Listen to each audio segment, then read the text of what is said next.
Nabi bukan pasang siapa nak masuk syurga, nak ikut jalan hidayat, kena pakai capal macam aku pakai. Nabi tak buat tu. Ini saya bukan nak, ni saya nak fahamkan tajuk ni. Yang menjadi masalah ialah apabila orang mula bisnes hal ni. Okey, sebelum tu saya nak menjawab soalan berhubung dengan ada tak sunnah-sunnah Nabi SAW yang tak perlu kita ikut? Ada tak sunnah Nabi yang tak perlu kita ikut? Orang kata kita kena ikut sunnah. Ada tak sunnah Nabi yang tak perlu kita ikut? Okey. Para ulama bincang bab ini. Bab berhubung dengan pembahagian ataupun taksim as-sunnah an-nabawiyah. Pembahagian sunnah Nabi ini dari sudut pengamalan dia. Ada tak perkara yang Nabi amalkan tapi kita tak perlu amalkan, tak perlu buat? Hasil daripada perbincangan mereka, mereka putuskan berapa perkara berhubung dengan sunnah Nabi. Ada benda yang Nabi SAW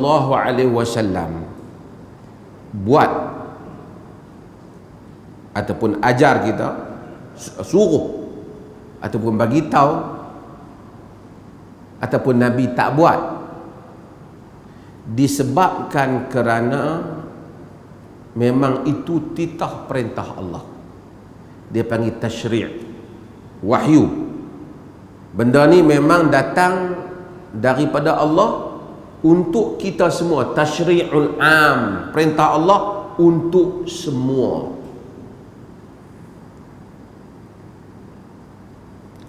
Contohnya apa? Solat. Lagi apa? Puasa. Apa lagi? Haram minum arak. Cara Nabi solat. Yang ni semua orang terlibat. Ada juga sunnah Nabi yang Nabi amalkan, dilaksanakan di atas dasar Nabi itu pemerintah, imamah. Jadi kita yang tak pemerintah ni, kita tak terlibat. Contohnya apa? Nabi mengarahkan tentera,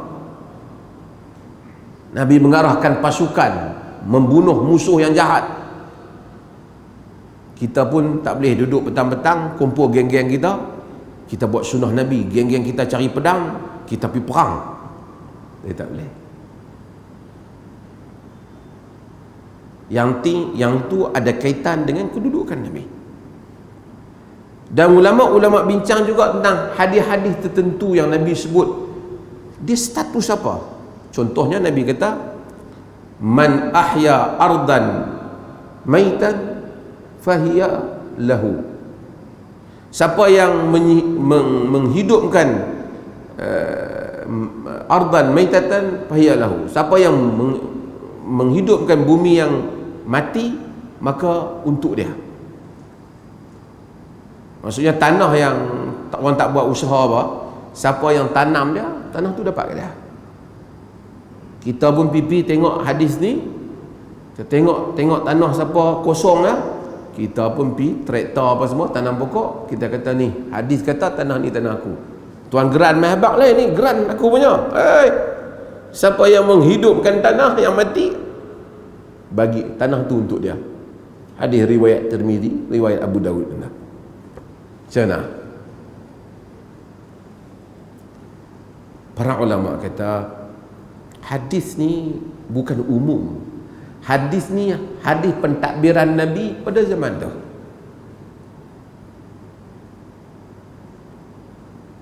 Mungkin sebahagian kata ni bagi tanah yang tak ada yang tak ada nama geran, yang tak ada nama geran. Macam tu orang pergi hidup habis tanah-tanah kerajaan. Sekarang kerajaan, tanah tak ada ni tanah kerajaan lah. Dia ambil tanah kerajaan, dia kata Nabi bagi. Boleh tak? Ada hadis. Hadis ni urus takbir Nabi untuk zaman itu. pada yang keluar itu daripada mulut seorang pemerintah. Maksudnya itu adalah merupakan keputusan pengurusan tanah di Madinah semasa itu. Jadi tak apply, tak dilaksanakan untuk semua keadaan. Jadi kita akan tengok, termasuklah juga bila Nabi kata arahkan Muhammad bin Maslamah bunuh Ka'ab bin Ashraf, yang hina Nabi SAW, buat syair. Ini semua kita tak boleh. Oh, kita pula buat pasukan kita pergi bunuh siapa-siapa. Kita tak boleh. Ini melancarkan perang. Yang ni tak boleh. Siapa buat ni? Nabi atas status pemerintah. Saya tulis dalam kitab saya Sabab Wurudil Hadis, saya sebut ini pada sudut al-bu'du al-mukhatibi, addresser factor, diri pengucap, diri Nabi itu sendiri.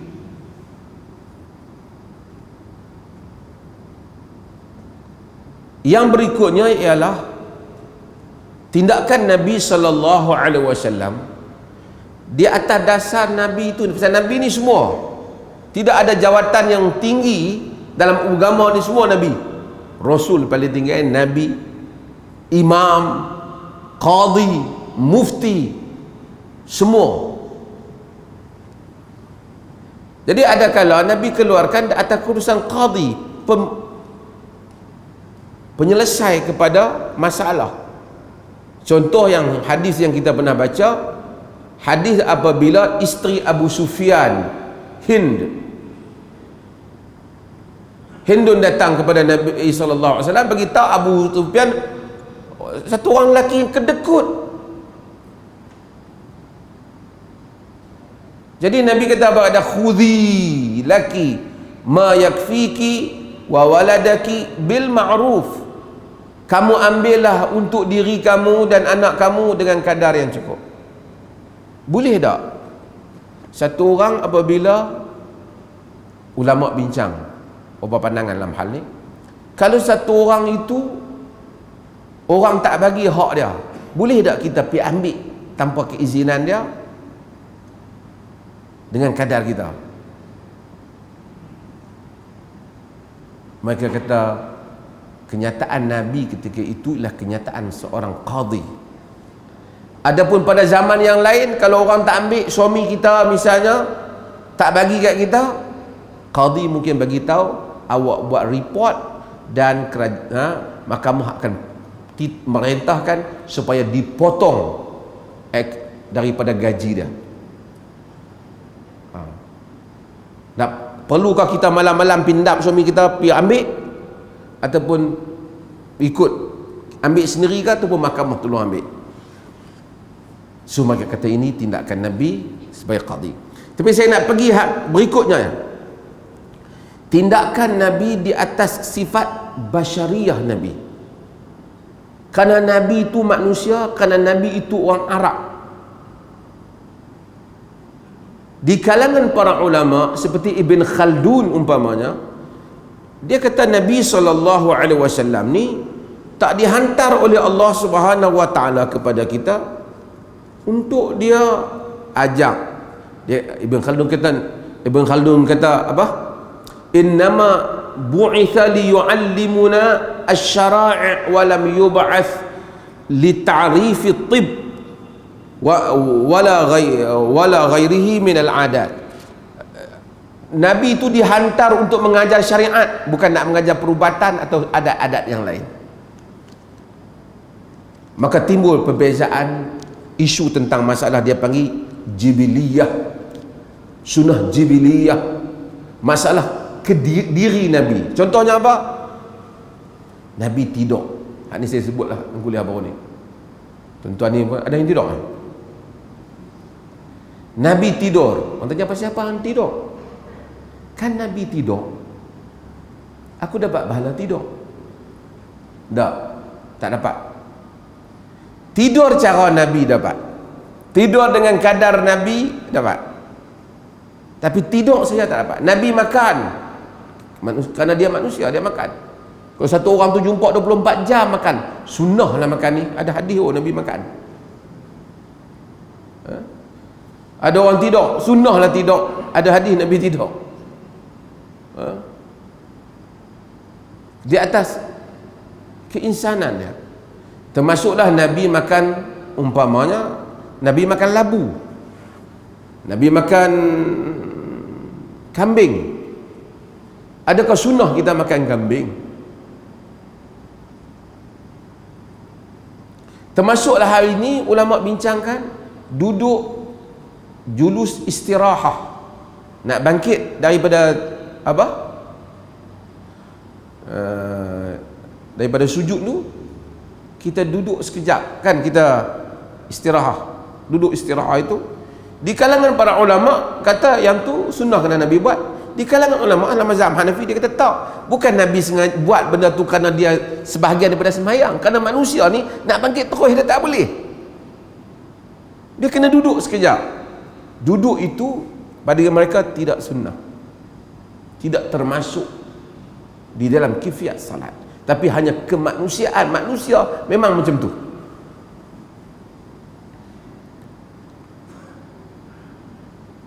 Contoh yang lain apa? Contoh yang lain ialah Nabi pergi haji. Nabi naik apa pergi haji? Kata bang, naik apa? Nabi naik unta. Adakah disunatkan pergi haji naik unta? Tak. Tapi nak pergi haji daripada satu tempat ke satu tempat memerlukan kenderaan. Nabi naikkan kenderaan. Kenderaan yang ada pada zamannya adalah unta. Bukan sunat naik unta.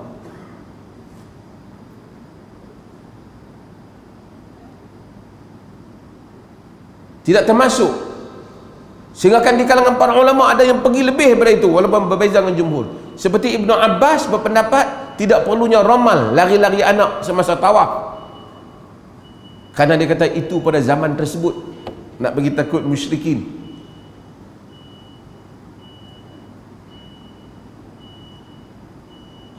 Dan ada beberapa isu lagi yang nanti saya akan sebut tentang hal ini untuk kita faham. Maka ada benda yang Nabi itu amalkan tidak kerana wahyu, tapi kerana dia manusia dan kerana dia orang Arab. Yang paling jelas ialah Nabi pakai serban, kerana orang Arab pakai serban. Nabi pakai jubah, kerana orang Arab pakai jubah. Tak salahlah kita pakai jubah, tapi itu jibiliyah. Kalau dapat pahala pun, ada kitab Af'alur Rasul,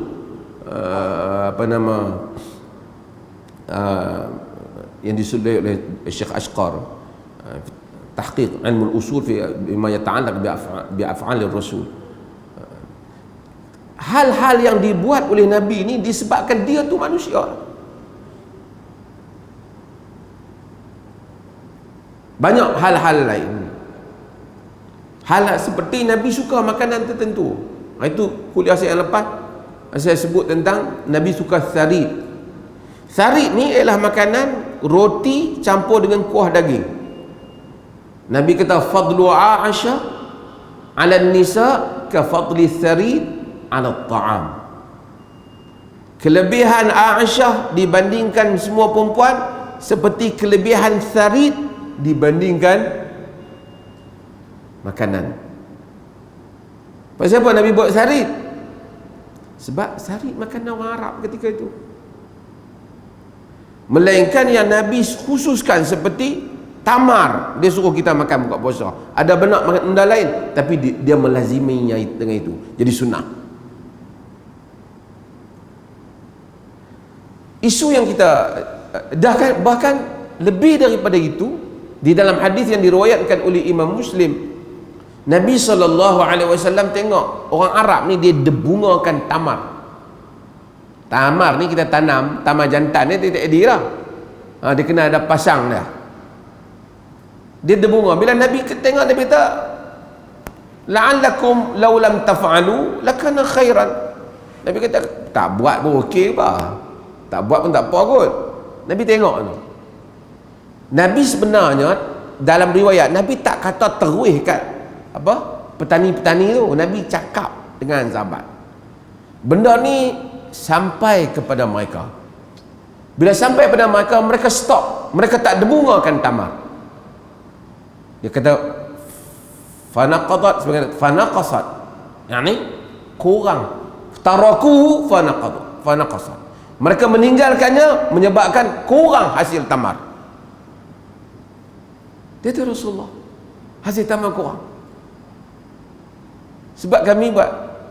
Nabi kata innama ana bashar, idza amartukum bi syai'in min dinikum fakhuduhu wa idza amartukum bi syai'in min ra'yi fa innama ana bashar. Hadis ni jadi perbahasan. Nabi jawab apa? Sesungguhnya aku manusia. Jika aku menyuruh kamu dengan sesuatu perkara daripada agama kamu, maka ambil dia, laksanakan dia. Jika aku suruh kamu sesuatu benda beruk dengan pandanganku dalam urusan dunia kamu, aku macam kamu, aku bashar. Hadis ini menjadi perbahasan para ulama, menunjukkan karena Allah mengutuskan nabinya untuk mengajar syariat. Bukan dia mengajar nak mari nak mengajar fashion baju Arab untuk diperkenalkan kepada dunia, tak. Sebab agama Islam rahmatan lil alamin, untuk semua. Islam datang, dia tak buang budaya orang. Dia pergi ke China, orang Cina kekal dengan baju Cina. Di India, orang India kekal dengan baju India. Mari ke tanah Melayu, orang Melayu kekal dengan baju Melayu. Tak ada masalah. Orang nak pakai baju Arab pun tak apa. Nabi bukan pasang siapa nak masuk syurga, nak ikut jalan hidayat, kena pakai capal macam aku pakai. Nabi tak buat tu. Ini saya bukan nak, ni saya nak fahamkan tajuk ni. Yang menjadi masalah ialah apabila orang mula bisnes hal ni, dia tak angkat sunnah-sunnah yang Nabi itu datang kerananya. Solat cara Nabi, puasa cara Nabi, ibadat cara Nabi. Yang mana kalau Nabi tak datang kita tak tahu. Kemudian muamalah cara Nabi, tentang zakat cara Nabi, amanahnya, melaksanakan tanggungjawab kehidupan, berumah tangga, memerintah dan semua mengikut disiplin-disiplin Nabi. Yang tu dia tak highlight. Dia highlight benda-benda yang jubah, dia jadikan ni tajuk besar. Slipper, dijadikan ni tajuk besar. Sedangkan benda ini ulama-ulama bahaskan di bawah sunnah jibiliyah, kerana kearaban dan keinsanan, dia bukan satu tuntutan di dalam beragama.